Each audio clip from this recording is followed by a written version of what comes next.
Good morning, Nigeria. Welcome to Daybreak on Trust Television, reaching you from the nation's capital in Abuja. My name is Ayuba Ila. Thanks for joining us on the show this morning.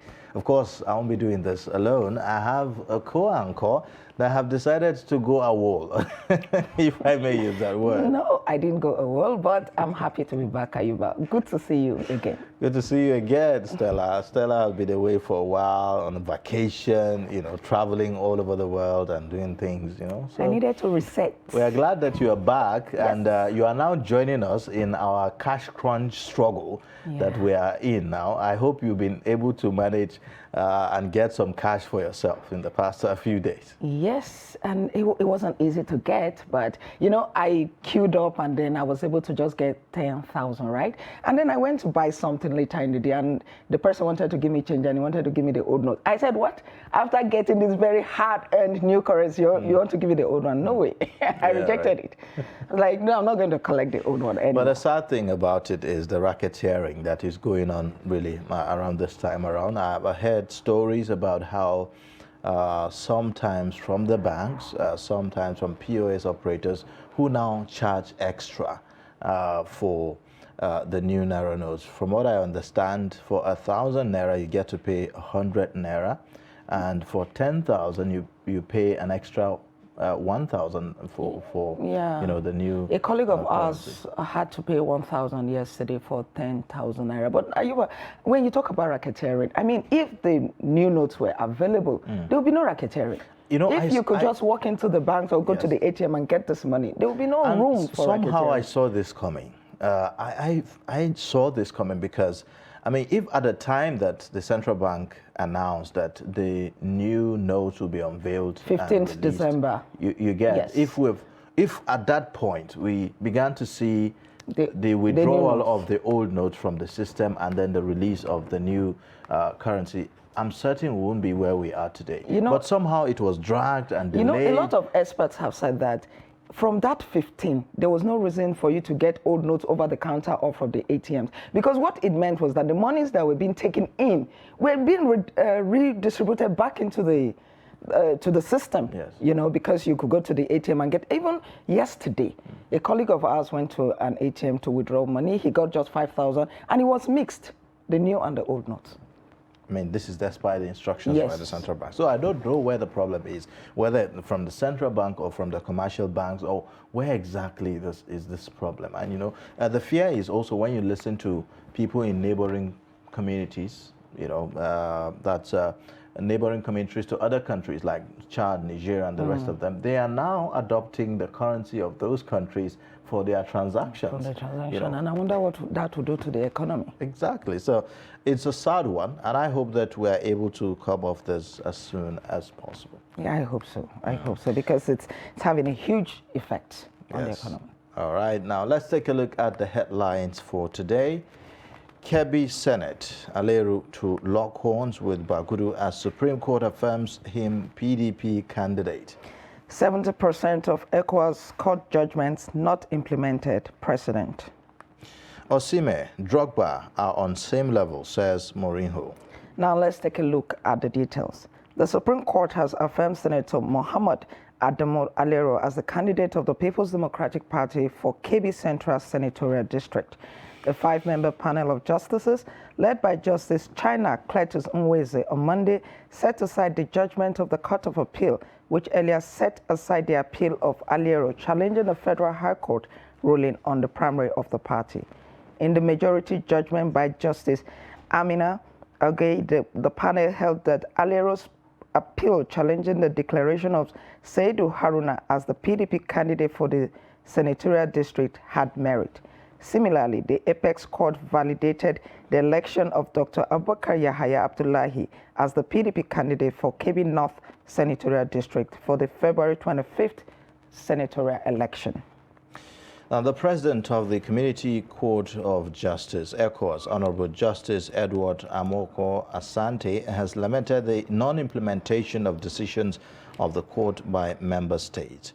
While speaking at the official opening ceremony of the new office building of the Community Court of Justice, ECOWAS in Abuja, on Monday, Honorable Asante expressed dismay that only about 30% of the court's judgments have been implemented. The president of the Community Court of Justice, ECOWAS, however, said that the court has significantly contributed to the promotion of regional peace and stability, as well as good governance, transparency, and accountability. While noting that the new office complex will improve efficiency and productivity, he reassured the community of the determination of the court to live up to its expectation in order to strengthen its role as an important institution in the ECOWAS integration architecture. In his opening remark, the president of ECOWAS Commission, Dr. Aliu Torre, lamented the low rate of implementation of the judgments of the ECOWAS court, calling on member states to remedy the situation. Now, some stories from the sports. Napoli and Super Eagles striker Victor Osimhen has been compared to former Chelsea favorite Didier Drogba. Addressing newsmen after the game, Roma manager Jose Mourinho said Osimhen is of the same level as Drogba, but Didier didn't dive. Osimhen, who joined Napoli from Lille in a £70 million deal back in 2020, has scored 43 goals in 82 appearances for the Italian club. On Sunday, Osimhen scored a superb goal as Napoli defeated Roma 2-1 to extend their lead at the top of the table to 13 points. He's currently the leading scorer in Serie A with 14 goals from 16 matches. All right, now let's take a look at some of the packages we have today. Nigeria's government, under the leadership of President Muhammadu Buhari, has again restates commitment to vacating office May 29 at the expiration of its second term in office. Minister of Information and Culture, Lai Mohammed, said this at the 20th scorecard series of the administration, which featured the Minister of the Federal Capital Territory. Mohammed also reassured Nigerians of the government's determination to conduct this year's election despite misgivings in some quarters. Trust TV's Shafiu Suleiman reports. While throwing its weight behind the decision by the United States to slam visa bans on some individuals found to have undermined the 2019 elections in Nigeria, the Buhari government says it has no cause to worry as it remains resolute to ensure a smooth and realistic democratic transition. Let me be clear. Whatever action is taken against anyone who undermines this democracy that has been watered by the blood of many of our patriots is right and justified. For us as a government, we are proud to say that no administration since Nigeria's return to democratic rule in 1999 has shown more fidelity to the democratic process than ours. Presenting his scorecard, FCT Minister Mohammed Bello highlights some key infrastructural development undertaken by the administration. He also clears the air regarding its nonchalant posture towards land allocation when compared to previous governments. There's no land in an area where you can develop, and many of us have personal experiences where previous administration allocated land in areas where 20 years down the line, you don't even know where the land is, there is no access. So we realized that a secondary market was just created. Allocations will be made, people will have pieces of paper, and a secondary market is created, and at the end of the day, nobody gets to build anything. The whole idea of land is for it to build, and that's why we prefer to develop infrastructure and then provide access to areas and to build land. Responding to inquiries on the state of security of the Federal Capital Territory, the minister dismissed the travel advisories issued by some foreign embassies, just as he acknowledged some challenges which he says are being addressed.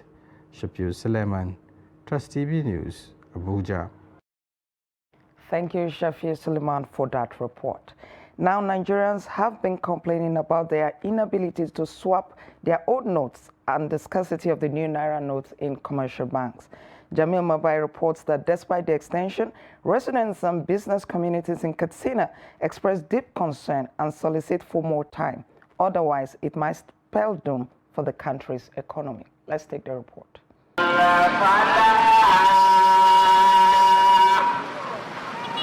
There has been pressure from many Nigerians and groups concerning the initial January 31st deadline for the validity of the older notes, as the scarcity of the newly designed 200, 500 and 1,000 naira notes prevailed across the country. Angry, frustrated and overwhelmed by the current situation, Nigerians still call for another extension, as many local artisans find it difficult to access the new naira notes. In Katsina, the story is the same. Anis Shimfita walked towards the ATM machine for the 10th time in 4 days, trying to get the new naira note, and the queue kept growing longer and longer with little or no satisfaction. I have been here for almost 8 hours, yet there are 359 people ahead of me. Katsina State has a total of 34 local government areas, and only 1/3 have commercial banks, which are not fully operational, thus cannot meet up the high demand. A local merchant in Dawa village, Kankia local government, is the only trader in a community of over 3,000 people that still transacts in the old naira note. On the other hand, his suppliers reject the older notes from him. I came here to get new notes for daily market transaction. I'm the only trader that collects the older notes in the whole village.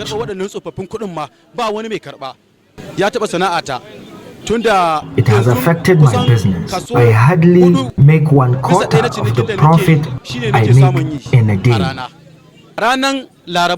Last Wednesday, we sell maize at 500 naira. Now it's being sold at almost 700 naira.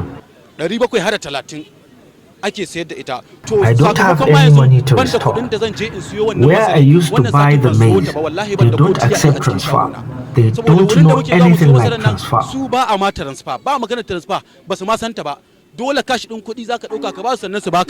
While rural communities and the businesses are struggling, businesses in urban areas are battling to meet customers' demands. I wish the government can extend additional time for the sake of small business owners.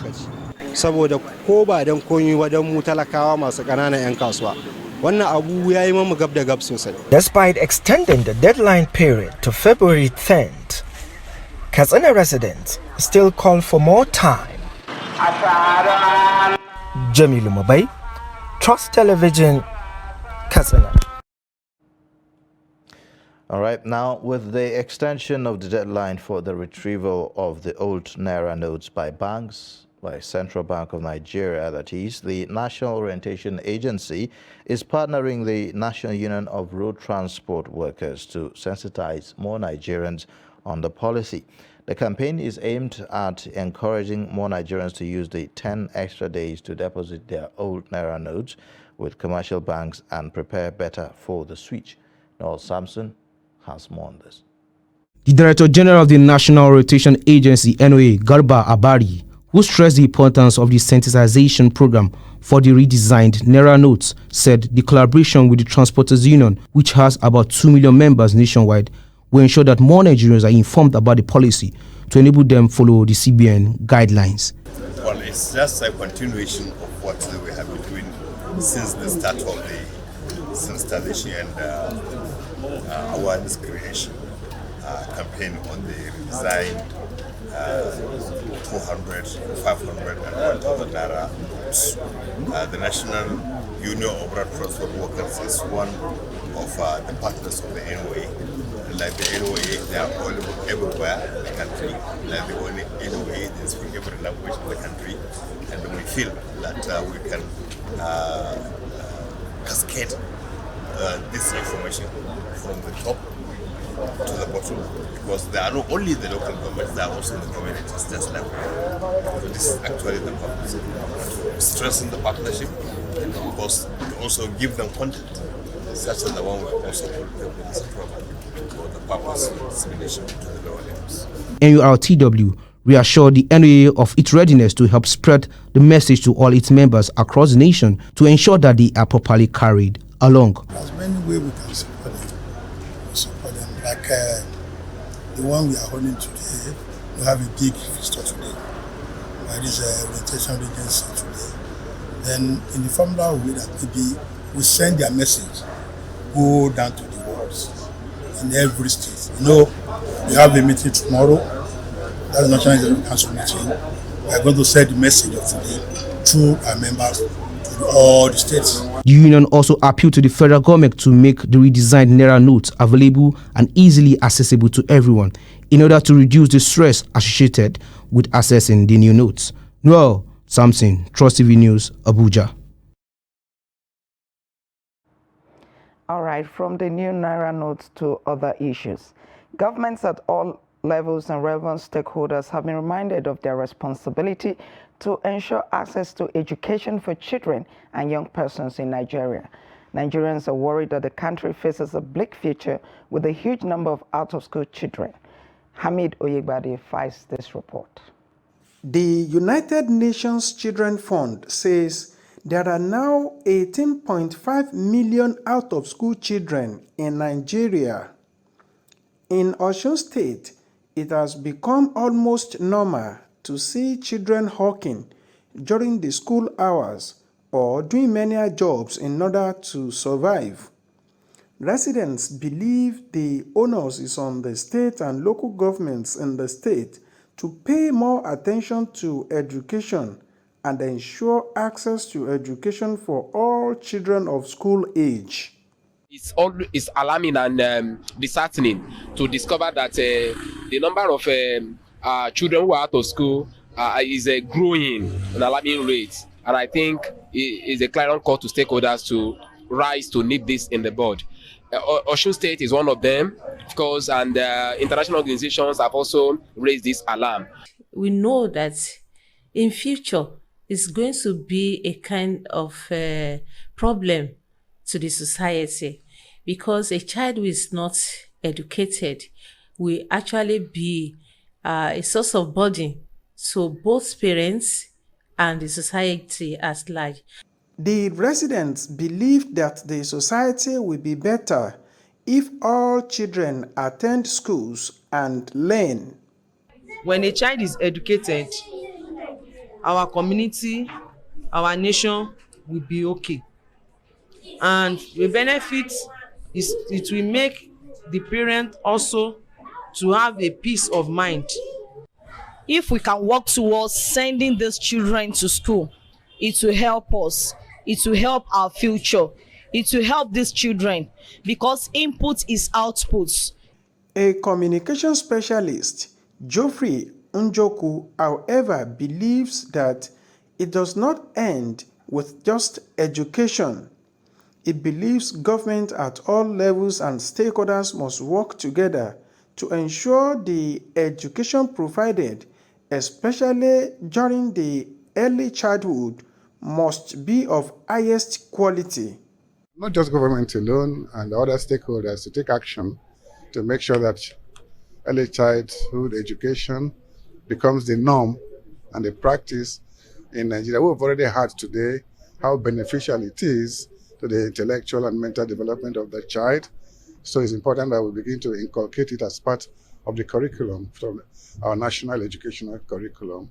Away from government, civil societies and the media have a huge task to fulfill in advocating for the rights of citizens, which include the right to education. Amit Oyegbade, Trust TV News, Osogbo.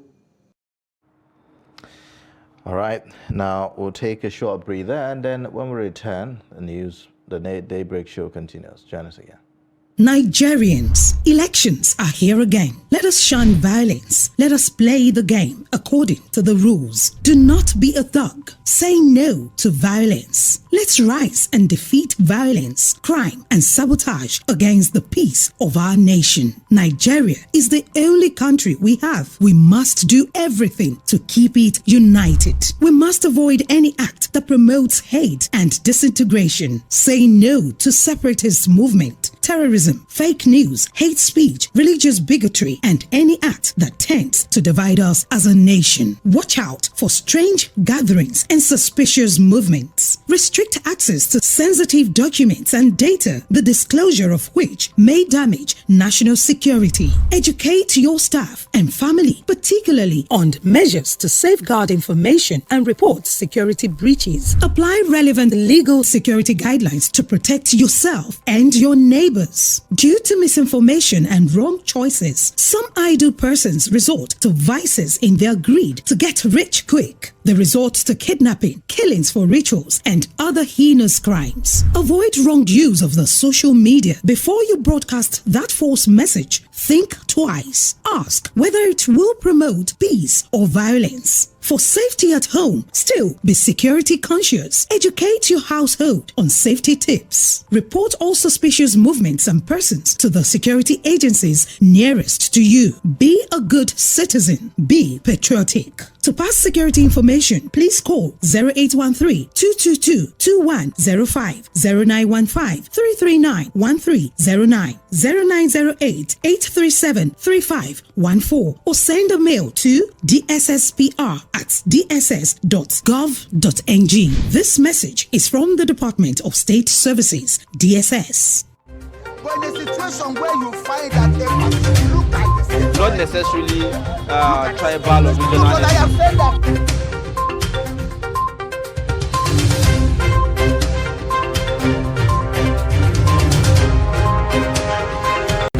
But in a situation where you find that a person look at the same, not necessarily tribal or regional. but I have said that.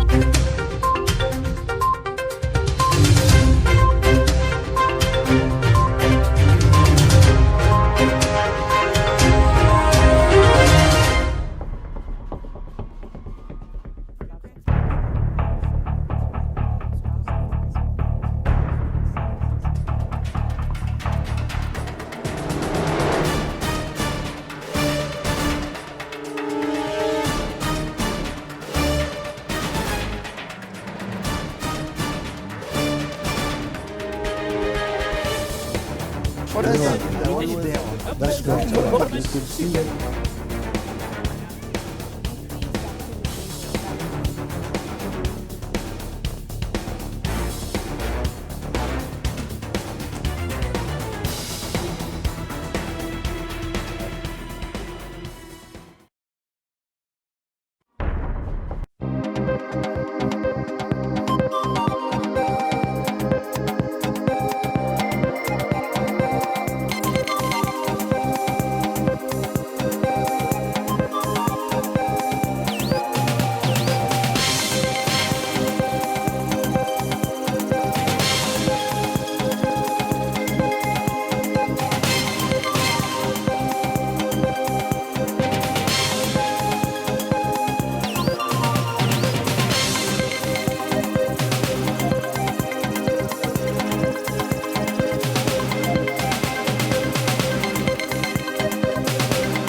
Where you find that a person look at the same, not necessarily tribal or regional. but I have said that.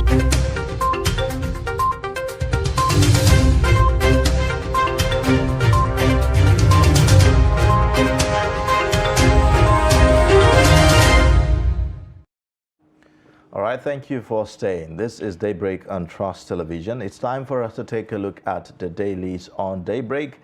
And we'll begin with the Daily Trust newspaper this morning, where the lead story talks about the cash crunch that Nigerians are facing at the moment.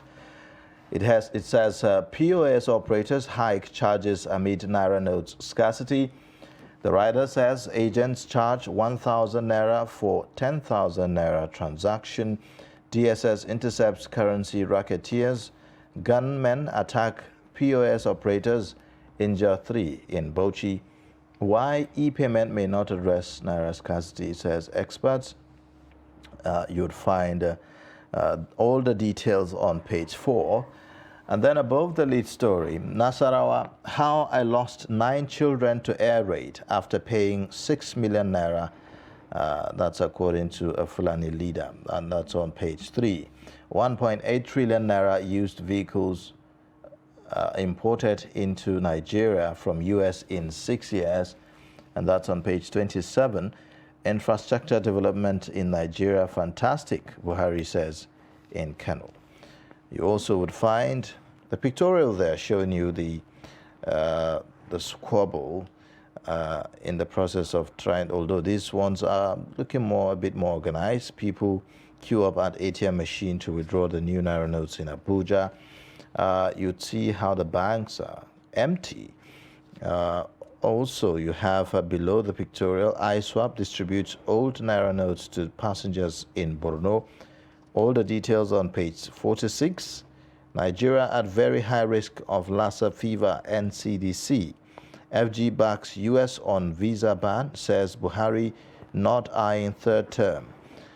Urus produces first made in Nigeria COVID-19 vaccine on page 19. These are the main stories on Daily Trust newspaper this morning. Now let's take a look at the Punch. The Punch has a lead story that says Buhari's Kano visit. Protesting youths barricade roads, stone helicopter. And the first rider, Nigerians don't appreciate what they have, says Buhari as protesters rampage. Foreign elements using Boko Haram to destabilize Nigeria, President insists. APC campaign council kicks as PDP blames Tinubu Ganduje for attacks. And beneath that, we have a picture of the president inaugurating the solar-powered electricity project in Kano.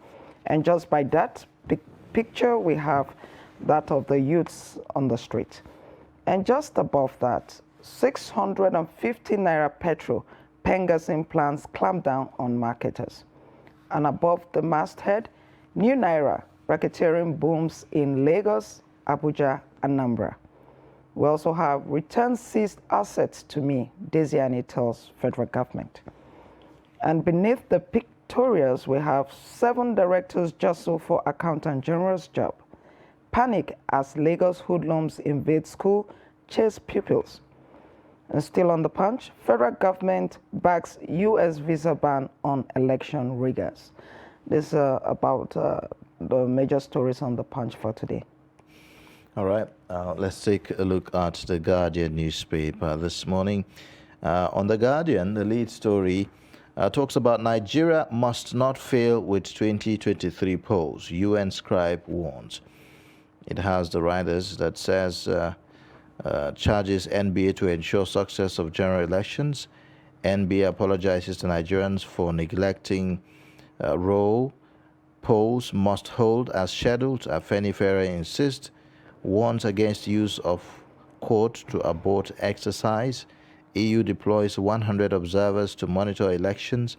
Sharia Council fears staggered polls may instigate violence. Utomi, INEC must pass confidence test, tackle underage voting and vote buying. You also would find above the lead story, Nigeria risks losing foreign assets to reckless borrowing. CSOs warn Atiku will heed appeal court judgment on Kanu if elected president, says Okonkwo. NSIA's 10 megawatt solar power will attract FDI to Kano. CNPP seeks sanction for hoarders of new Naira notes.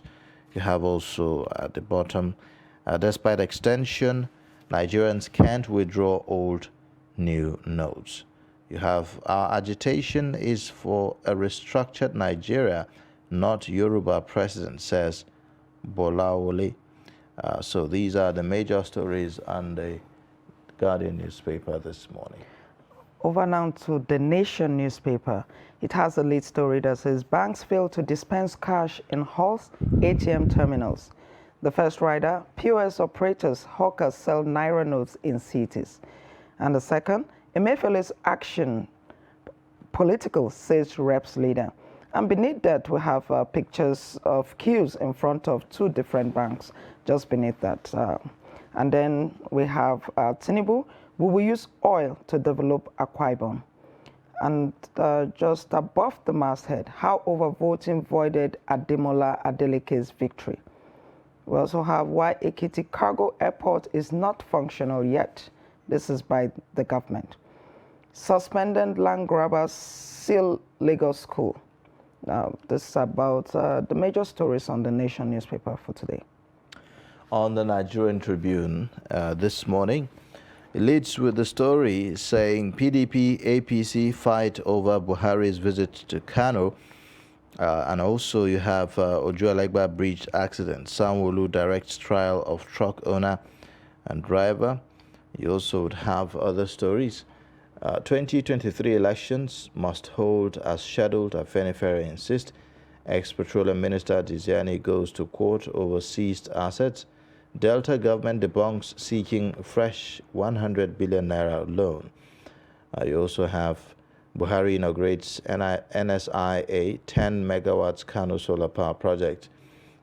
You also would see other stories at the very top. Atiku will grant Kano unconditional release if elected president. Other stories, DSS intercepts syndicates selling new currency notes, bank officials implicated. Only military aircraft can land in Ekiti Airport. That's according to the government. Now, these are the major stories on the Nigerian Tribune. Now, let's take a look at the Daily Sun. The Daily Sun leads with NLC mass protests loom over fuel, Naira scarcity. And it has a rider that says, Labour mobilizes, schools shut as groups express anger. Petrol price rises above post-subsidy benchmark of 410 Naira per litre. And below that, we have new Naira notes. Amid CBN 11 days grace, cash shortage worsens. We also have Buhari Commission's NSIA 10 megawatts Kano solar power project. And still on the Sun, I rescued Atiku when Obasanjo wanted to roast him like goat meat. This is coming from Tinubu. Wike accuses PDP NWC of anti-party activities. And just by the masthead of the Sun, Atiku will grant Nnamdi Kanu unconditional release if elected president. This is coming from his campaign council. These are the major stories on the Daily Sun for today. All right, now let's get perspectives on some of these stories. We have in the studio a public affairs commentator, Dr. Larry Oluwani. He is going to be giving us perspectives on these stories. Thank you so much for joining us, Dr. Larry. Thank you very much. Thank you for having me. All right, now let's go straight to the main, and I would say the major story dominant on virtually all the papers. The Daily Trust leads with that story about the new Naira notes saga, and we've seen how it has been going on. In fact, we've seen in some quarters squabbles, a real fight, among people in the process of trying to withdraw the money from the ATMs. The ATMs are overcrowded. It's just crazy what's going on. And I hope that we wouldn't hear stories of people being killed in the process of all this. Thank you very much. What really happened is that we find ourselves in a situation whereby some few individuals in the government they believe that they can impose something on the majority of Nigerian populace without consulting them, without care about what would be the aftermath of this situation. Don't forget, the National Assembly, led by Senator Ahmed Lawan, they made a resolution that these things should be shifted to the end of June. But yet, the executive, the CBN governor, they were still adamant. So, I've said it before, more of these things are still coming. Mr. Luwani, is the problem the fact that the CBN did not shift it, agree to shift it to June, or the fact that the new currency is unavailable? It's not like it's unavailable. They printed as much as possible, but they were hijacked as usual. Some are sold out to some big men, some are hijacked somewhere. We found it on social media where some people are still spraying it at the party. The new Naira note that me and you are looking for. So that means something is wrong somewhere. So until they realize the society will find ourselves and make a U-turn. Someone was telling us that there is no going back. Tuesday is the deadline. I said, you are deceiving yourself. So then the policy then the problem is not with the policy, but with the implementation. The implementation, the strategy. We don't have problem with the cashless economy. But the timing is also suspicious. It's either you are doing political wish shot, or you are trying to have, or you have an undertone, which Nigeria will resist. And that's what you see that happen in Kano. But isn't it in the interest of Nigeria as a whole? Because, I mean, from some of the stories we're seeing here, there's a story here that says ISWAP distributes old Naira notes to passengers in Borno. Because they know that they can be useless for them. They are discarding the old notes. So and that's a good thing, isn't it? Which further gives credence to the... No, there is no any credence. They also collect new note from the victim. Yes. No, but it's not going to be that easy anymore. You think so? With the new policy, they are already collecting dollars. So the majority of the money they say they are looking for is in the hand of bandits and some few individuals. So they felt that maybe, okay, this one, we will not be able to carry it to bank. Let's give it out to the public. But when everything is settled, all the doors come down. When they charge you again, they charge you with new Naira notes. So in your view, what do you think is going to should happen now? Because it doesn't appear as if Nigerians are not against this policy. It appears like Nigerians are ready to do what CBN wants. But the problem is the unavailability. Exactly. So what do you think should happen now? Exactly. What I've said it out with that number, they should shift the deadline. Will the shifting change anything? Yes. Absolutely yes. How is that going? Thank you very much. When you have enough time, 4 months, 5 months, it will allow you to plan more. It will allow you to deploy more strategy. How long does it take to actually change Naira notes? Actually, if you want to pass through due process, this 3-month emergency is not even enough. This is something that's supposed to pass through National Assembly, deliberated on for nothing less than pass through first reading, second reading. The Central Bank of Nigeria, I mean, you are not going to invent the wheel over the changing or redesigning of a Naira note. The Central Bank has a constitutional role in this regard, don't you think so? They have constitutional role, but it's just only that the Senate are not performing their oversight function. They are not checkmating the executive. So you mean you have a constitutional role, so you can just wake up in your own dream and wake up tomorrow, but tomorrow I'm creating another new Naira note called 2,000 Naira. Okay, but without looking at how it's going to affect the citizens of your country. Okay, but the thing right now is that the CBN keeps insisting that the money is available. The commercial bank says they do not have, or at least even when they don't say it, they don't give it to you when you go to them. You saw pictures of empty bank halls and then people in front of ATMs unable to get the money. So what exactly? Who is telling the truth here? Nobody is telling the truth. Both the bank operators, both the CBNs, they all put Nigerian citizens in the dark.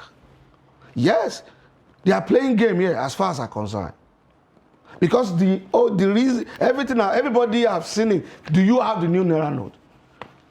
Can you just go on the street and ask thousands of people, did they have the new naira Yes, note? but you know, this is a process that, you know, will take time for the new currency to, you know, permeate the system and everything because of, you know, the release and the channels of distribution and the rest of them. You know, there's a high demand for it.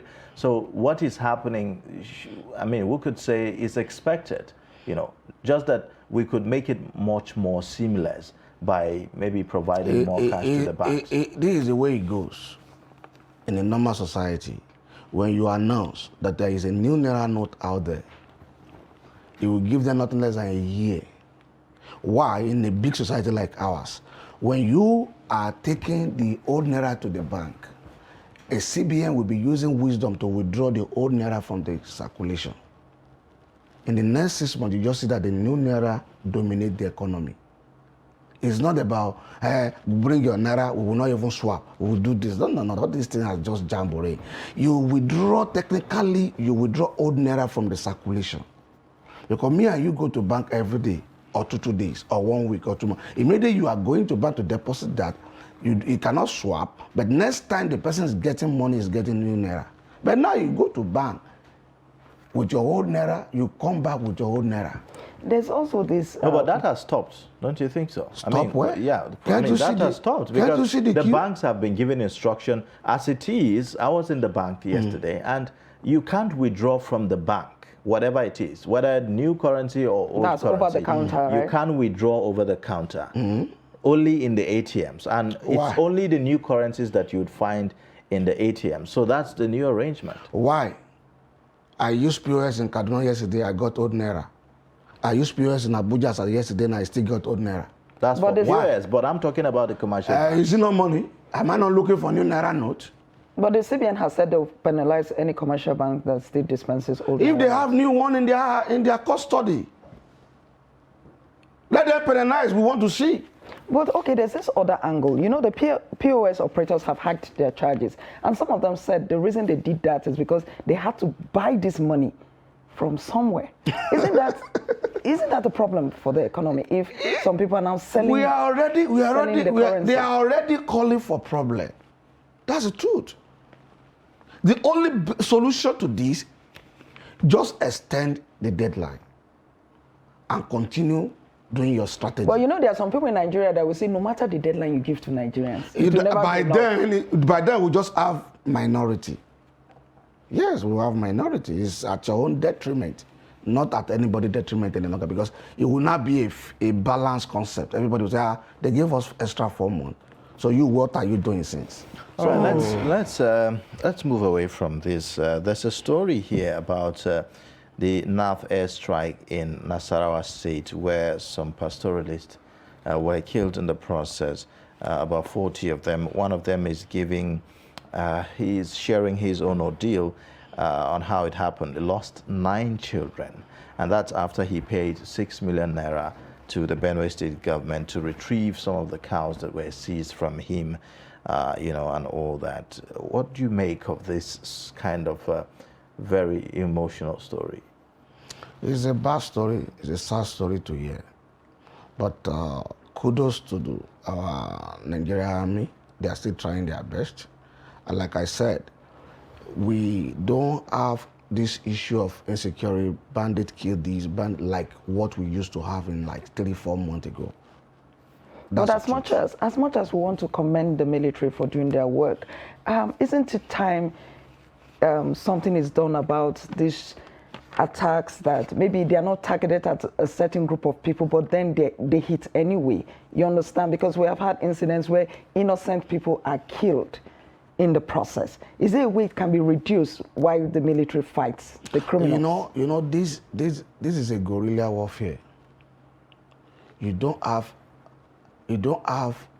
though they will have information, they will have intelligence reports, but they cannot defend as much as we expect. Because the truth to be told, we don't really have enough manpower, both in the police. Well, you see, this particular incident is a bit different. These people, their cattle were taken from them. They had just retrieved it, and they had just arrived their homes. They were taking out this cattle from the truck when the airstrike went off. I mean, Isn't there a way this could have been avoided? The only thing there is that we find ourselves in a country whereby we don't proact. We only talk after the incident occurs. And these people, I don't know where they're living, whether they're living within the city. No, Definitely they cannot live they're not in the cities. That's sure. They cannot live in the city, so they are living in ungoverned areas. There are ungoverned areas in this country. So they are living in ungoverned area. And I learned that they have collected some amount of money from them before. They had to pay for them to retrieve their cattle. Yeah. So it's a sad story, like I said. It's something that there is nothing we can justify the death of another citizen. There is no amount of story we can use to justify it. But do you think there's a mechanism the military can put in place to checkmate these things? Why not? Why not? We are in a technology era. We're in a technology era. They're supposed to deploy technology across the ungoverned area and have a situation room whereby before an attack took place, you have already. But the issue there is that we don't have manpower, and we don't have enough machinery, enough equipment, enough everything to do all these things. I can't deceive you, because what we have found in our country today is a bad story that we don't prepare for. Mm. All right, let's take a look at another story here, talking about Buhari's Kano visit. We see a story here, the lead story on the Punch. It says, protesting youths barricade road, stone helicopter, and that's talking about Buhari's helicopter now. The writer says, Nigerians don't appreciate what they have, says Buhari as protesters rampage. Foreign elements using Boko Haram to destabilize Nigeria, President insists. APC campaign council kicks as PDP blames Tinubu, Ganduje for attacks. What do you make of this story? We are seeing these agitations and anger from members, people who you may say were initially supporters of the President Muhammadu Buhari. Kano was a major stronghold for the APC. In his own hometown in Daura, we've heard about this similar protest and, booing of the president and all that. What will be the impact of this on the next election? Now, the people are not just angry about the President Buhari and 8 years or 7.5 years administration. They were even angry about this CBN new policy. Because I remember that Governor Ganduje wanted to stop the deficit because he knew what is happening on ground. But after the extension, the extension does not yet affected anything. Do you know that people have stopped collecting old naira now as far as last week? But that's even before, are you getting me? Before the deadline. That is why we say Nigerians are also our problem, exactly. Right? So because you know why? Because with old naira, take it to bank, they are not getting new naira. So their business is stuck. Kano is majorly known as a business hub. And a lot of people in Kano deal with cash. They may have bank accounts, but majorly they always stock their cash because they do see and buy business. What's that? See and buy business. See and buy simply means you bring a product to me now, I can see it, it's genuine, it's okay, I like it. They carry your money out and give it to you immediately. Nothing like bank process or anything. That's what they're doing in Kano. So they have enough money stock. So they are majorly affected. So Ganduje was a little bit trying to tell Mr. President, but he made a U-turn yesterday when the deadline was announced. That is why he went to face Mr. President again in Castina, say you can come, because he have information on ground. People there are angry because how can you just put us into this mess all of a sudden? Isn't it? I mean, we've been talking about this cashless policy for as long as I can remember. Isn't it this a way for Nigerians to move away from this, use of cash and everything? It's costing the country quite a lot, isn't it? Yeah, no, there is nobody that is against the cashless economy as far as you can put the technology that involved that will drive the cashless economy intact. But we have keep saying cashless economy. We are still here. Many of us are doing transactions that are failed on a daily basis. Do you know how many people did transaction today? Either 5,000 naira or 10,000, and that is the last amount they have in their account, and they could not seal the FASA, and they will tell you it's after 24 hours. So are you saying we're not ready as a country? We are not ready. When are we going to be ready? Because until we are, you can't force something on us. We are not. That's the truth. Isn't it a gradual process? It's a gradual process. Maybe we're working towards fix our internet, fix our space, build more banks. The whole world are talking about 5G, we are still on 4G technology. But isn't it the more you have people in this system, isn't it what is going to drive the whole expansion in terms of infrastructure for this, internet banking? You can start it in the urban area. Lagos, Abuja, Port Harcourt, Kano City, and you test run it. So that's what I felt that it happened in Kano. It's not about anybody instigate anybody. People are naturally angry about it. Well, it also happens that the president also chairs the Fuel Scarcity Committee, just as a by the way now. But he's also part of the game. But again, after setting up this committee, it seemed as if the fuel scarcity became even worse. I don't know, from what I'm observing. What do you say to that? They let us realize that it's the oil marketer that are holding the fuels. But by and large, prices of fuel has increased overnight, unannounced. But also talking about the committee, a lot of people have said that the president himself is already the Minister of Petroleum. And there was absolutely no need for that committee. Some persons have said he's the Minister of Petroleum. They should tell us where our fuels are. Because he's chairing the committee does not make any. He's already a president, he's a GCFR, and he's also a Minister of Petroleum. They should find a neutral body or a neutral person that will oversee this and let us check where the problem lies. Now, the Daily Sun, it's leading with a story that says NLC mass protest looms over fuel and naira scarcity. The writer says that Labour mobilizes schools shut. Schools shut as groups express anger. Petrol price rise above post-subsidy benchmark of 410 naira per litre. So we are likely to face a mass protest. Do you think that this is justifiable? Don't you think that we should just perhaps give government time to be able to implement some of these things? Like we always said, we don't need this now. We are heading towards a general election, and we are expecting strike. It's not going to be good for our democracy. So the only thing we can do is to appeal to the federal government. Please, reverse or suspend or extend all these deadlines and all this policy you are bringing to us now, because it is not giving us a right signal in the international community. It's either they tell us that those countries, they don't even serious, they don't even know what they are doing. You know, there's a saying that says that there is no gain without pain. And I consistently see that for every policy that government introduces in Nigeria, I mean, most of the time, we have never had a time where government introduces a policy and Nigerians applaud and say, oh, it's a great one and all that. People always just don't want the pain that comes with whatever it is that is going to be a game changer. So can I tell you the truth today?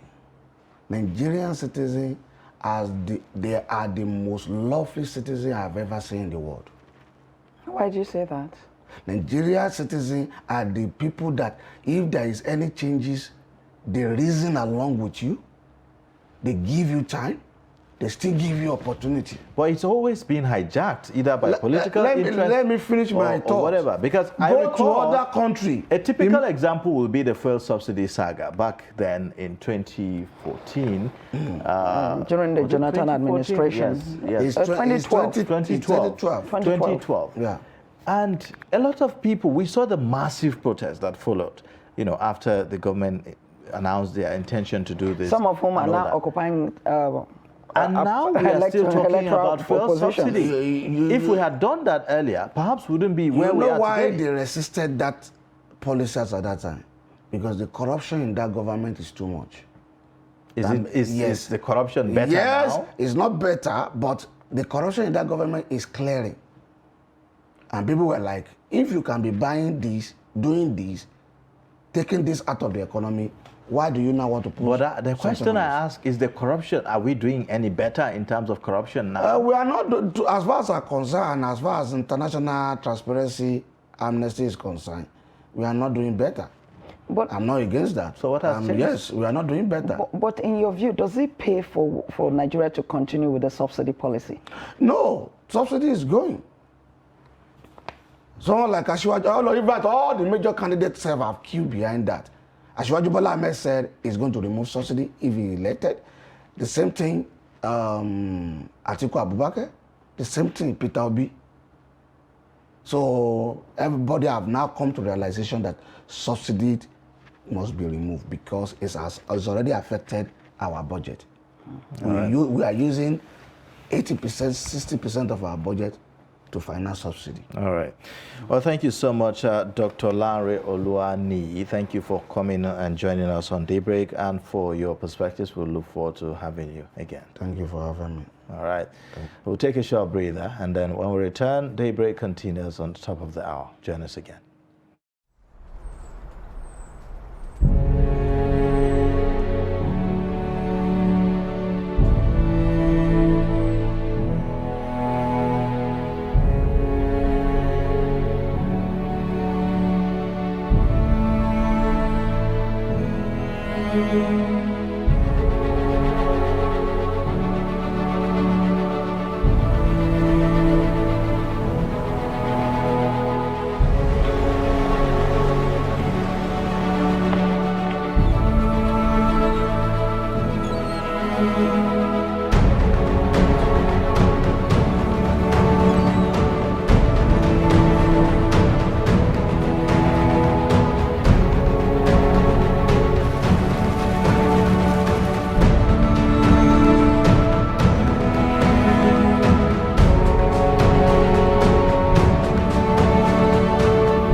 as part of efforts to support Africa's goal of strengthening. Now, looking at the activity chart, as you can see right here, a total volume of 130. Created a Boko Haram crisis that at that time was restricted to Yobe.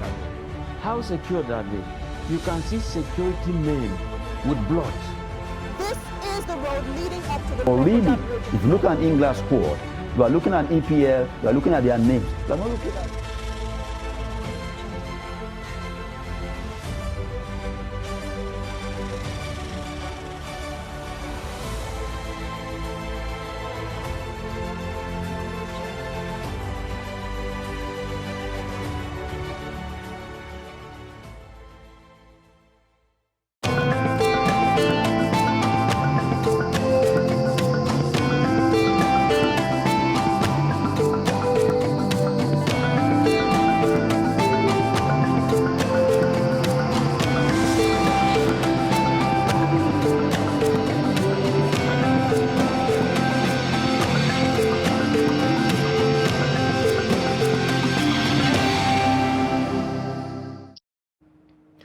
All right, thank you for staying with us. This is Daybreak on Trust Television, reaching you from the nation's capital in Abuja. We are 1 hour into the show already.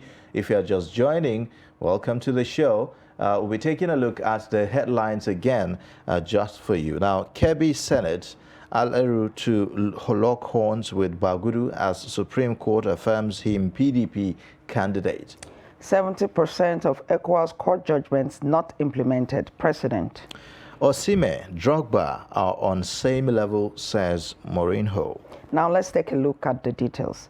The Supreme Court has affirmed Senator Mohammed Adamu Alero as the candidate of the People's Democratic Party for Kebbi Senatorial District.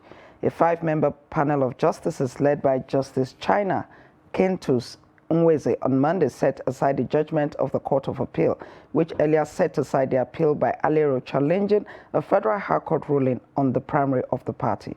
In the majority judgment by Justice Amina Auge, the panel held that Alero's appeal challenging the declaration of Seidu Haruna as the PDP candidate for the senatorial district had merit.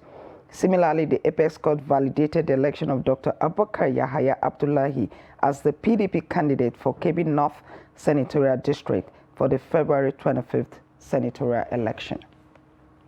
The president of the Community Court of Justice, ECOWAS, Honorable Justice Edward Amorka Asante, has lamented the non-implementation of decisions of the court by member states. While speaking at the official opening ceremony of the new office building in the Community Court of Justice, ECOWAS in Abuja on Monday, Honorable Asante expressed dismay that only about 30% of the court's judgments have been implemented. The president of the Community Court of Justice, ECOWAS, however, said that the court had significantly contributed to the promotion of regional peace and stability, as well as good governance, transparency, and accountability. While noting that the new office complex will improve efficiency and productivity, he reassured the community of the determination of the court to live up to its expectation in order to strengthen its role as an important institution in the ECOWAS integration architecture. In his opening remark, the president of the ECOWAS Commission, Dr. Liu Torre, lamented the low rate of implementation of the judgments of the ECOWAS court, calling on member states to remedy the situation. Napoli and Super Eagles striker Victor Osimhen has been compared to former Chelsea favorite Didier Drogba. Addressing newsmen after the game, Roma manager Jose Mourinho said Osimhen is of the same level as Drogba, but Didier didn't dive. Osimhen, who joined Napoli from Lille in a £70 million deal back in 2020, has scored 43 goals in 82 appearances for the Italian club. On Sunday, Osimhen scored a superb goal as Napoli defeated Roma 2-1 to extend their lead at the top of the table to 13 points. He's currently the leading scorer in Serie A with 14 goals from 16 matches. All right, now to some packages. The Nigeria's government, under the leadership of President Muhammadu Buhari, has again restated its commitment to vacate office May 29 at the expiration of its second term in office. Minister of Information and Culture, Lai Mohammed, said this at the 20th scorecard series of the administration, which featured the Minister of the Federal Capital Territory. Mohammed also reassured Nigerians of the government's determination to conduct this year's election despite misgivings in some quarters. Trust TV's Shafiu Suleiman reports. While throwing its weight behind the decision by the United States to slam visa bans on some individuals found to have undermined the 2019 elections in Nigeria, the Buhari government says it has no cause to worry as it remains resolute to ensure a smooth and realistic democratic transition. Let me be clear. Whatever action is taken against anyone who undermines this democracy that has been watered by the blood of many of our patriots is right and justified. For us as a government, we are proud to say that no administration since Nigeria's return to democratic rule in 1999 has shown more fidelity to the democratic process than ours. Presenting his scorecard, FCT Minister Mohammed Bello highlights some key infrastructural development undertaken by the administration. He also clears the air regarding its nonchalant posture towards land allocation when compared to previous governments. There's no land in an area where you can develop, and many of us have personal experiences where previous administration allocated land in areas where 20 years down the line, you don't even know where the land is, there is no access. So we realized that a secondary market was just created. Allocations will be made, people will have pieces of paper, and a secondary market is created, and at the end of the day, nobody gets to build anything. The whole idea of land is for it to build, and that's why we prefer to develop infrastructure and then provide access to areas and to build land. Responding to inquiries on the state of security of the Federal Capital Territory, the minister dismissed the travel advisories issued by some foreign embassies, just as he acknowledged some challenges which he says are being addressed. Shafiu Suleiman, Trust TV News, Abuja. Thank you, Shafiu, for that report. Nigerians have been complaining about the inabilities to swap their old notes and the scarcity of the new Naira notes in commercial banks. Jamil Mabai reports that despite the extension, residents and business communities in Katsina express deep concern and solicit for more time. Otherwise, it might spell doom for the country's economy. Let's take the report.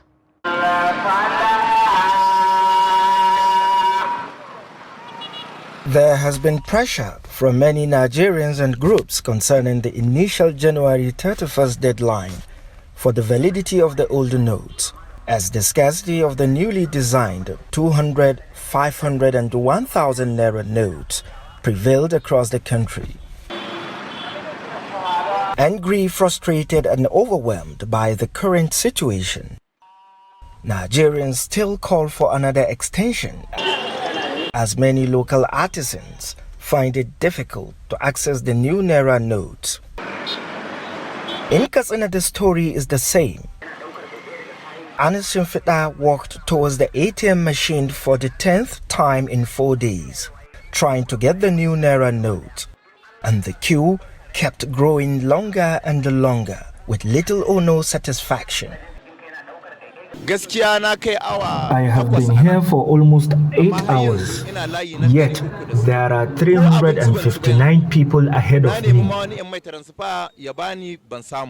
Katsina State has a total of 34 local government areas, and only 1/3 have commercial banks, which are not fully operational, thus cannot meet up the high demand. A local merchant in Dawa village, Kankia local government, is the only trader in a community of over 3,000 people that still transacts in the old Naira note.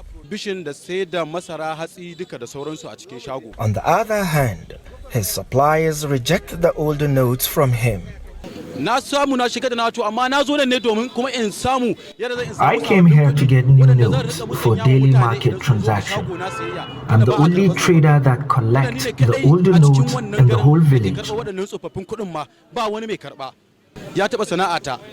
It has affected my business. I hardly make 1/4 of the profit I make in a day. Last Wednesday, we sell maize at 500 naira. Now it's being sold at almost 700 naira. I don't have any money to restore. Where I used to buy the maize, they don't accept transfer. They don't know anything like transfer.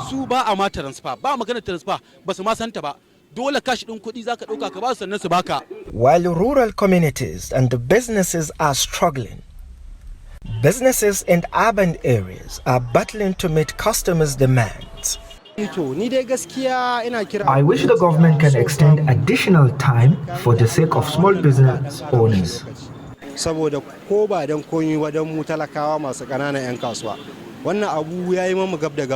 Despite extending the deadline period to February 10th, Katsina residents still call for more time.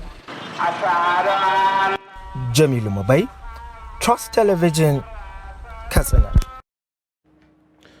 All right, now with the extension of the deadline for the retrieval of the old Naira notes by the Central Bank of Nigeria, the National Orientation Agency is partnering the National Union of Road Transport Workers to sensitize more Nigerians on the policy.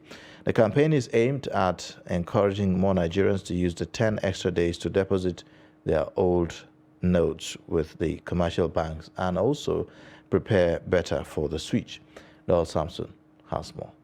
The Director General of the National Orientation Agency, NOA, Garba Abari, who stressed the importance of the sensitization program for the redesigned Naira notes, said the collaboration with the Transporters Union, which has about 2 million members nationwide, will ensure that more Nigerians are informed about the policy to enable them follow the CBN guidelines. Well, it's just a continuation of what we have been doing since the start of the sensitization and awareness creation campaign on the designed 200, 500 and 1,000 Naira notes. The National Union of Road Transport Workers is one of the partners of the NOA. Like the NOA, they are all everywhere in the country. Like the NOA, they speak every language in the country. And we feel that we can cascade this information from the top to the bottom, because they are not only the local governments, they are also the communities, just like we are. So this is actually the purpose, to strengthen the partnership and of course to also give them content, such as the one we also put them in this program for the purpose of dissemination to the lower levels. NURTW reassured the NOA of its readiness to help spread the message to all its members across the nation to ensure that they are properly carried along. There's many ways we can support them. Like the one we are holding today, we have a big feaster today. By this orientation agency today. Then in the formula way that maybe we send their message, go down to the wards in every state. You know, we have a meeting tomorrow. That's the National Executive Council meeting. We are going to send the message of today through our members to all the states. The union also appealed to the federal government to make the redesigned Naira notes available and easily accessible to everyone in order to reduce the stress associated with accessing the new notes. Noel Samson, Trust TV News, Abuja. All right. Governments at all levels and relevant stakeholders have been reminded of their responsibility to ensure access to education for children and young persons. Nigerians are worried that the country faces a bleak future with a huge number of out-of-school children in the country. Hamid Oyegbade files in the report. The United Nations Children Fund says there are now 18.5 million out-of-school children in Nigeria. In Osun State, it has become almost normal to see children hawking during the school hours or doing menial jobs in order to survive. Residents believe the onus is on the state and local governments in the state to pay more attention to education and ensure access to education for all children of school age. It's alarming and disheartening to discover that the number of children who are out of school is growing an alarming rate, and I think it is a clarion call to stakeholders to rise to nip this in the bud. Osun State is one of them, of course, and international organizations have also raised this alarm. We know that in future it's going to be a kind of problem to the society, because a child who is not educated will actually be a source of burden to both parents and the society at large. The residents believe that the society will be better if all children attend schools and learn. When a child is educated, our community, our nation will be okay. And the benefit is it will make the parent also to have a peace of mind. If we can work towards sending these children to school, it will help us. It will help our future. It will help these children, because input is output. A communication specialist, Geoffrey Njoku, however, believes that it does not end with just education. It believes government at all levels and stakeholders must work together to ensure the education provided, especially during the early childhood, must be of highest quality. Not just government alone and other stakeholders to take action to make sure that early childhood education becomes the norm and the practice in Nigeria. We've already heard today how beneficial it is to the intellectual and mental development of the child. So it's important that we begin to inculcate it as part of the curriculum, from our national educational curriculum. Away from government, civil societies and the media have a huge task to fulfill in advocating for the rights of citizens, which include the right to education. Amit Oyegbade, Trust TV News, Osogbo. Okay. All right, now we will take a short break, and then when we return, the Daybreak will continue. Join us again.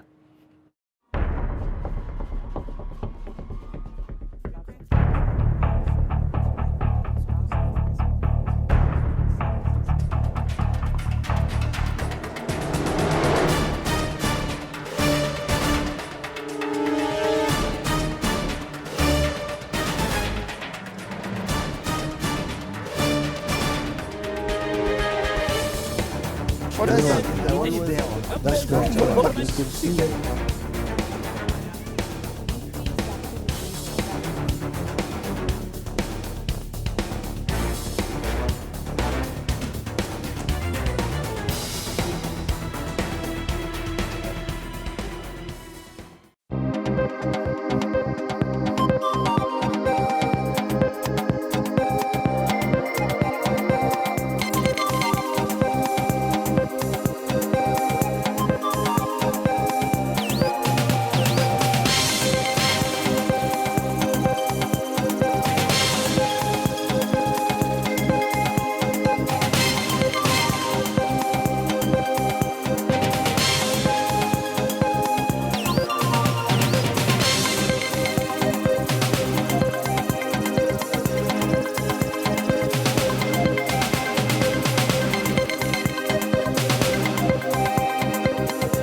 documenting the Nigerian story.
Now, as part of efforts to support Africa's goal of strengthening... Now, looking at the activity chart, as you can see right here, a total volume of 130. Inherited a Boko Haram crisis that at that time was restricted to Yobe.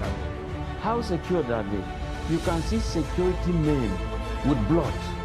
This is the road leading up to the... Or really, if you look at English squad, you are looking at EPL, you are looking at their names. You are not looking at...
All right, thank you for staying. You're watching Daybreak on Trust Television. Time now for us to take a look at the next discussion on the program.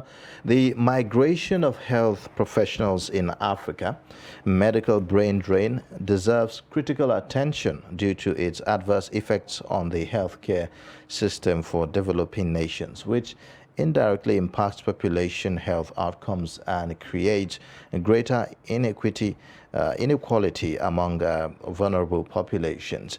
In the case of Nigeria, the international and internal migration of medical doctors has created a great challenge for public health systems. It worsens already weak healthcare systems, which widens the health inequalities gap worldwide. Now, globally, Nigeria ranks among the worst countries in regards to maternal health outcomes, although it represents 2% of the global population. It disproportionately contributes to nearly 10% of global maternal deaths. We are going to be taking a look at this, and we have in the studio Dr. Roland Aibovo, West African Region Commonwealth Medical Association. He joins us to give insight to this. Thank you so much for joining us. Thank you very much. And let me apologize once again for coming late. I'm actually the Vice President, West African Region of the Commonwealth Medical Association. Okay. So, all right, good to see you. Well, let's talk about this. How serious is this issue of brain drain as regards the medical profession these days, as we have it from where you stand from your organization standpoint? All right. Excuse me. If I have to be very frank, it's really, really serious. It's serious in the sense that this medical brain drain, we've been on it as an association, that's Nigerian Medical Association, even globally, about migration of healthcare workers from one country to another. And for over the years, we've raised issues, as we've raised drew government's attention to it, that this movement of healthcare practitioners from Nigeria to other countries for so many reasons is really not good for our health system. But unfortunately, our government have paid lip service to it. And of course, you know that at a point, that was in 2017 or thereabout, the then Minister of Health, Professor Isaac Adewale, made a comment about doctors getting to do other things like farming, tailoring, and all of those stuff. Even the Labour Minister, Senator Dr. Chris Igige, also made a statement at the point that we have so many doctors so we can export. But the truth of the matter is that as at 3 years ago, we have a ratio of 1 doctor to almost 6,000 patients, where the WHO standard is a doctor to 400 to 600 patients. We have a ratio of 1 to almost 6,000 patients, and which is a far cry to the standard practice or the standard ratio of a doctor to a patient. And even with the movement of doctors, has even made it worse. As at 2 weeks ago, it was a ratio of 1 to 10,000. And I'll tell you, when you see a doctor today, a nurse or a lab scientist and all of that, many people in administration will actually tell the truth about all of this, because every now and then they keep receiving letters of resignation.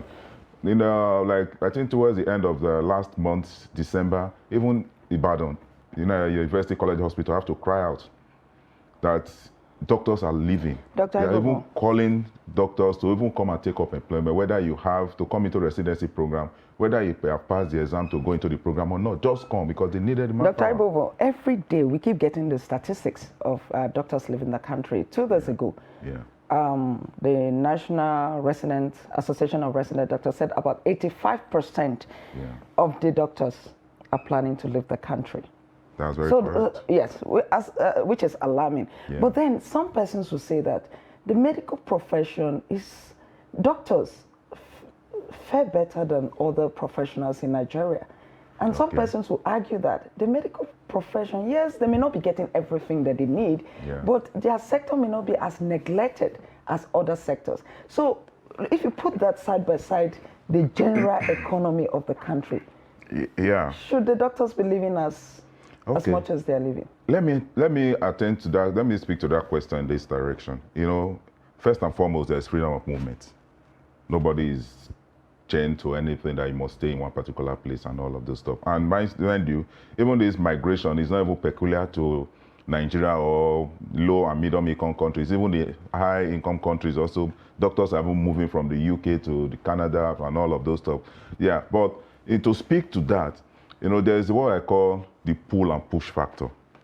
Yes, doctors or healthcare workers might fare better than other workers, but if you also look at the kind of work we do, the kind of risk or hazards we are exposed to, I don't think, yes, every profession or every profession has their own risk and all of that, but I believe that we are more exposed, especially to diseases and all of those stuff. Yeah, and the nature of our work. I'll give you an example. As a doctor, I resume 8 a.m. at work, so I'm closed by 4. If I'm on call, I have to continue working from 4 to 8 a.m. the next day, and the next day, 8 a.m., I will resume the work for the next day. I don't think there is any work, any profession that runs that kind of crazy schedule. That is one. You know what? Okay, go ahead. Maybe. All right. The second thing now is that because we have so many, how would I put it now? So many lapses in our system with respect to infrastructure and even remuneration. I believe that if I put in so much hours into doing a particular thing, I should get a, how will I put it now? A commensurate remuneration to what I'm doing, and that is not there. And then we are getting offers from other countries like tax-free salaries and all of those Exactly, stuff. I was going to say that maybe it's because the offers, they appear juicy that these doctors are leaving, not necessarily because of the condition at home. Maybe the offers are very, very juicy. I will tell you the condition at home is inclusive. That's why I said for so many reasons, doctors are moving. Yes, I won't shy away from that responsibility for greener pastures. It is. That is one. Then two, there are a whole lot of facilities that we don't have here. Imagine sending a doctor outside the country to go and train, and after training, you are coming back to do nothing. Many of our specialists have to buy their equipment to be using in government hospitals for those that don't run private hospitals after getting these skills. Because the joy of every professional is to be able to pass the knowledge which you have acquired. The situation whereby you don't have those facilities to pass, to even work with, not to talk of passing the law, you feel discouraged. I know of so many doctors who have gone outside the country to train, came back to practice, and unfortunately they have to go back because there's nothing to work with. Apart from working, you know, medical practice is a team. And if, as a specialist, you're supposed to have a team. And if your team is not complete, believe you me, that specialist or that team will not function well because every person has his own responsibility. You know, the issue that Stella raised earlier, I would like to, you know, maybe touch on it again. Yeah. It points to the issue of, you know, those who have made the arguments about patriotism among medical practitioners in Nigeria. Yeah. She talks about, yes, if you look at the general economics state in the country, virtually every professional is struggling. You know, the system is not as rewarding as it should be. Yeah. You lack the equipment. I mean, we were in this country when we had academics, you know, go on strike for as much as 8 months, and the issues are still not resolved. Yeah. Working condition is very poor, and the rest of them. Yes, in their own part, we've also heard about them leaving as well, but the issue about patriotism, where does patriotism come in here in this whole conversation about brain drain? I think the question we should be asking is, who is really patriotic? Right from the #1 citizen of the country to the least. Who is really patriotic? You know, we see patriotism as a burden, if I may use that word. But the truth of the matter is that even those that are leaving this country are patriotic too. Because I was just going through some statistics yesterday. I saw foreign, what do they call it again? Foreign reserve or foreign investment, okay, with repatriation of funds and all of those stuff. I saw India having close to over $100 billion. And Nigeria has like 20-something billion dollars and all of those stuff that Nigerians living outside the country are pulling back to the country. So they're pulling that fund back to the country, shows some level of patriotism. Okay, doctor, in Nigeria, medical students Yeah. To train a medical student in Nigeria is far cheaper than training a medical student abroad. And in Nigeria, some state governments subsidize the training of these doctors. Yeah. In fact, when that thing they pay bursary by state governments, the one that goes to medical doctors, the medical students, is usually higher than other people in other professions, you know. And so all of this put together, it still boils down to the issue of patriotism. You get all of this, and then after everything, you abandon the country and the people. Yeah. Yes, medical education generally in Nigeria is highly subsidized. I agree with you. I was fortunate to have undertaken some training outside the country. I know what it cost me to undertake that training and all of that. But, you know, we are faced with this reality that as a doctor or as a healthcare practitioner, you are working, giving your best and everything. You are still living in, I would call it poverty. You know, it's a mind thing. If I cannot take care of myself, then I don't see any reason why I should be able to take care of any other person. So bursary and all of that, even the salary structure and all of those stuff, is still not enough to actually give us something that at least we should be proud of, to say, okay, because of this, I will stay back. Don't you see this as a general problem? Well, it's a general problem, I agree. But, you know, I cannot speak for others if others cannot speak for themselves. You understand? I will say because it's a general problem that I should remain where I am when I'm not happy. If I'm not happy doing my work, the patient life is at risk. That is the truth. So doctor, taking into consideration the current economic situation of the country, what would the doctors consider a livable condition that will make them stay? Okay, now, if you say a livable condition, first and foremost, I would say that, yes, we are being paid, we have our own salary structure that we're being paid. But I also believe that another reason why even many healthcare professionals are leaving is the taxation. Now, we have a salary structure that virtually all allowances are taxed. At the end of the day, your net salary is like something that you cannot even live on. That is one.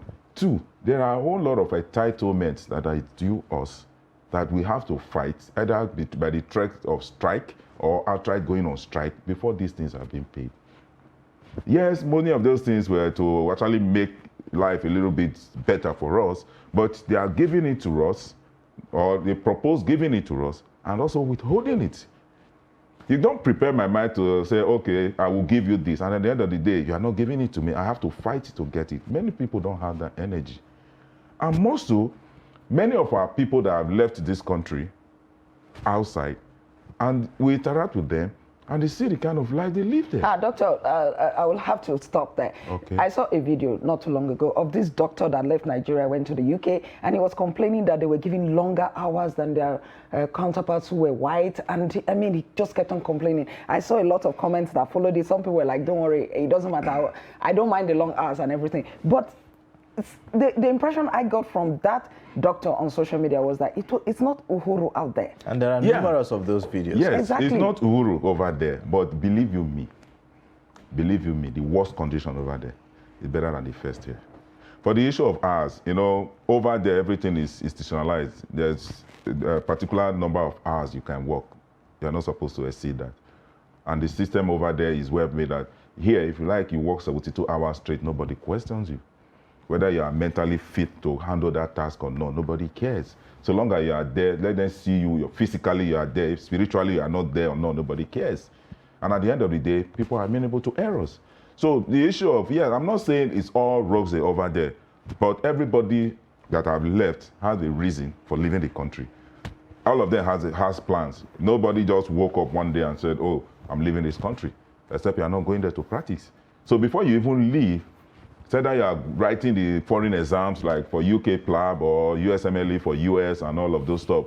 You have prepared, you've passed the exam, you have the requisite registration documents and even registration over there before many leaves. And once they get there, they start working and earning a living. Okay, very recently, the Minister of Health, Dr. Osagio Ahanire, talks about engaging Nigerian doctors who are abroad, who have traveled outside the country to, work with, the Nigerian institutions and the rest of them. What do you make of that? How practical is that? I mean, these were the same people who were here, and now they've traveled out and then want to re-engage them from wherever they are. How do you react to this? The problem with Nigeria and the government is that they really don't.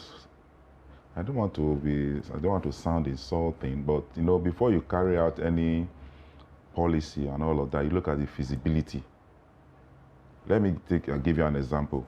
This new Naira note. If the deadline we were supposed to hold on to was today, 2 weeks ago, I didn't expect any of the bank ATM to be dispensing the old notes. Even as at last week, the bank ATM was still dispensing old notes. What about those rural areas that don't have any access to banks and all of that have money? What is the plan for them to actually return all of this? So the point I'm trying to make is that saying you want to bring in foreign doctors and all of those Nigerian doctors have gone abroad to come back. First and foremost, have you addressed the reason why doctors are leaving in the first place? That is one. Two, you are bringing them from abroad to Nigeria to work with what? Have we improved on our infrastructure for these people to work with? Or is it just going there to bring them and say, okay, go to any hospital and start practicing? We should understand the fact that our healthcare system is not as developed as other the high-income countries. So most of the equipment and most of the facilities they have there, we don't have it here. And I keep saying this anyway, one of the best motive at improving the healthcare system in this country was during Obasanjo's regime. The VAMED structure where they try to revamp the hospitals and all of those, to try to bring in new infrastructure and all that. But how many of these actions towards improving the health infrastructure have been sustained over the years? None. Part of the reason why even resident doctors go on strike is even part of it infrastructure. You see a situation whereby a hospital, supposed secondary tertiary institution, where there is no light, they have to be operating with torchlight and all of those stuff. Sometimes even hospitals have to be rationing lights, power generation. If there's no light from the AEDs and all of that, okay, from so and so time to so and so time, we need to put on the gen, and the gen goes up this particular time and all of this. This is a health facility. All right. Are we really prepared for that? That is one. Two, those in the country have not been able to meet up with their remuneration and all of this stuff. Or is it bringing those people in now to now start paying them these peanuts and any here? I don't think so. Well, this is where we would have to end it. Well, thank you so much for joining the Daybreak Show and sharing your insight with us. Dr. Roland Aigbovo, he is the Vice President of the West African Region Commonwealth Medical Association. Thank you for joining. Thank you for having me. Yeah. Thank you. All right, we'll take a short breather now, and then when we return, we'll take a look at another discussion talking about the losses incurred as a result of the railway derailment recently. Join us again.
All right, thank you for staying with us. Now, the federal government has lost about 116.8 million naira since the suspension of the Abuja, Kaduna, and Warri Itakpe train services this month. Research showed that the federal government lost about 28.8 million naira in terms of revenue in the last 2 days in Abuja, Kaduna route and 88 million naira on the Warri Itakpe route in the last 8 days.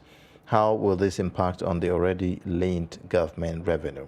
An analyst here in the studio, Jide Ojo, joins us to give perspectives to this. Thank you so much for joining us, Mr. Jide. Happy New Year.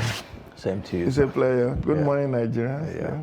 We've seen this, you know, the train services appears to be interrupted every now and then. If it is not an attack by terrorists or gunmen, it's derailment of the rail line and all that. Why is it happening in this manner, in this succession, within this, you know, there seems to be consistency in this? Okay, I think the challenges of rail services in Nigeria is multivarious. There are those, much of it, or many of those challenges, rather, is traceable to government's lack of preparedness for contemporary rail service or rail services. How do I mean? In the 60s up to the 80s, when we used to have locomotive trains, issue of vandalism, issue of terrorism, issue of banditry were insignificant, if at all they exist at that time. I recall my first train, the first time I boarded a train was in 1980. Myself and my elder sister from Ibadan to Jos. And we were there in the train from 9 p.m. Of the first day to the dawn of the third day. And you know, issue of theft, of you know, removing slippers and all of that, things that could cause derailment were not really very prominent then. I mean, you hardly will hear of derailment in that period of time. But since then, challenges of security has become phenomenal. We saw that in March 2022, when bandits attacked, you know, Kaduna train and abducted scores of people, demanded huge sums of money. Eventually, and people died in that attack. Then we've seen the recent attack in Igwebe, where scores of people again were picked up like snails, even though not on train, but at least the station was their attack. Then we saw the derailment in Itakpe axis. So again, should we abandon rail services and concentrate on road and water and air? The answer is no. Today, the safest form of transportation, I dare say, is by rail. It's just that we need to the authorities need to tune their minds to the challenges of modern day train services. You know, this happens after the reassurance, you know, coming from the suspension of the Kaduna-Abuja train, for instance, after the attack. You know, we understand that surveillance systems have been installed to, you make sure had that the MD saying that it was their security was not optimal. It was, they still needed to beef up, quite a number of things still needed to be done. And you see, I appreciate the fact that they didn't suspend the Igwebe train services after it, because they knew that would give the attackers, you know, cause for joy. However, my worry, again, why we blame government for not being optimal in their surveillance and security beefing up? What about you and I, the ordinary citizen that goes to vandalize train, rail, is it slippers they call it, and all of that. Remember, I saw a footage just a couple of days ago. Ordinary citizens going to remove those stuffs and thereby causing derailment. I think that is lack of patriotism. And it's like pipeline, and that's where I'm making allusion. In the 60s, we built oil pipelines across the country. And with that, we are able to channel petroleum products through these pipelines to various depots. Today, even in spite of the alleged 20 billion naira annually being spent on repairs of these pipeline vandalism, we are still not there. Today, products are being trucked from Lagos to all parts of Nigeria. Mr. Ojo, there was a report that said that the total revenue generated from passengers from railway dropped by 1.48 billion in the second quarter of 2022. Now, this is an infrastructure that was constructed with loan. Yeah. We're supposed to be paying for this loan. As a matter of fact, between 2016 and 2022, 246 billion naira was spent on servicing of that loan. Now, if we're not getting revenue from this, what happens to that loan? Well, it becomes a bad debt. I mean, would that be a bad debt? Actually, we still have to pay. The bottom line is that incoming administration. Now, Stella, the truth is, let's look forward to incoming administration. This administration, as far as I'm concerned, they are wit's end. According to the president, he said he has put in his best. If somebody says, I've done my best for you, now we are counting down. So we need to address this to incoming administration with the Ministry of Transportation.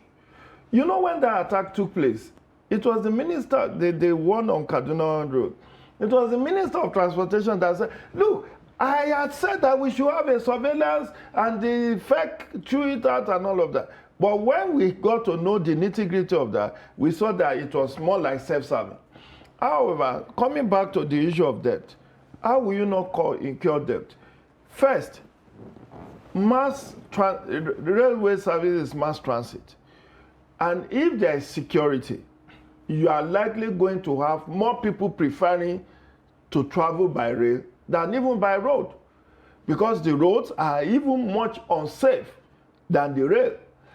But the reason why there is no heavy patronage again was after that attack that took place in March of 2022. And of course, they have to shut down the rail services for some 3 months or until the last of the abductees who are rescued or released. So since that time, people became cautious. I don't know whether you read my article a couple of weeks back. I went to Kaduna. Ayuba, I went from Abuja to Kaduna, but let me tell you how I traveled. It was to present a paper at a workshop. The organizers of the workshop flew me from Abuja to Lagos to connect flight from Lagos to Kaduna. Kaduna, that is less than 3 hours there. Why? Because it was that same weekend that the abduction in Igwebe took place. And the organizer was thinking, if they pick this man, it's on us. We have to be looking for ransom, because the best way, given the whole hoopla about unsafe road, is for us to have traveled from Abuja to Kaduna by rail. Yes. But because of what happened that Saturday, we were to travel on Sunday. When that incident in Igwebe happened, I think the organizer said, we shouldn't mind the cost. So we flew. I left my own ticket fare is cheaper than ransom. Of course, tickets is. So we flew to Lagos, then connected Lagos by here to Kaduna. I wrote about it in my column in The Punch about 2 weeks ago. That is how insecurity has impacted negatively on traveling for Nigerians. Now, the economic loss is as a result of fear that is in the minds of the people that train is no longer safe. Because once between, they said twice shy. Now you have the Kaduna. And that seems to be the target of the terrorists, is it? Yes, because now you have the one for Kaduna. As I did before that attack, the Nigerian Railway Service was recording optimal patronage to the extent that people were not getting tickets to buy. If you recall, Stella and Ayuba, people who want to buy. I only traveled that route once by train. People were not getting trade. I recall that at some point there was a news report that a helicopter was flying ahead of the train to provide some security support. But the day that attack successfully took place, and we were told that abductees were asked to pay 100 million naira ransom, that was the day many people lost it and said, look, if I can't go by road again, go by train again, no matter the cost of traveling by here, I will. But now, all hope is not lost. The infrastructure has been built. What we need to do is to reinforce the security in the train and on the corridors, on the rail corridors, to ensure proper surveillance, proper security, intelligence gathering. Get the communities involved to provide intel. When there is sufficient security, I still believe many people will come back. Did you know that it's cheaper for even petroleum products to have been transported from Lagos to Kaduna using the train? Because there are cargo trains. There are those trains that can actually transport and will not spoil our road the way the articulated vehicles are. So the twin challenge, basically, in my final submission, is the twin challenge is security. That's what has dipped the income from rail service, but sufficient security around it will make us to bounce back, and we'll be able to pay our debt and even make profit. All right, thank you so much. Unfortunately, we have to go. We have a very short time. This is where we end the show for today. Join us tomorrow for another time on the program. I am Ayuba Ile. Thank you for spending this part of your morning with us. Join us same time, same station tomorrow. My name is Stella Iyaji, and Fernando, have a very pleasant day.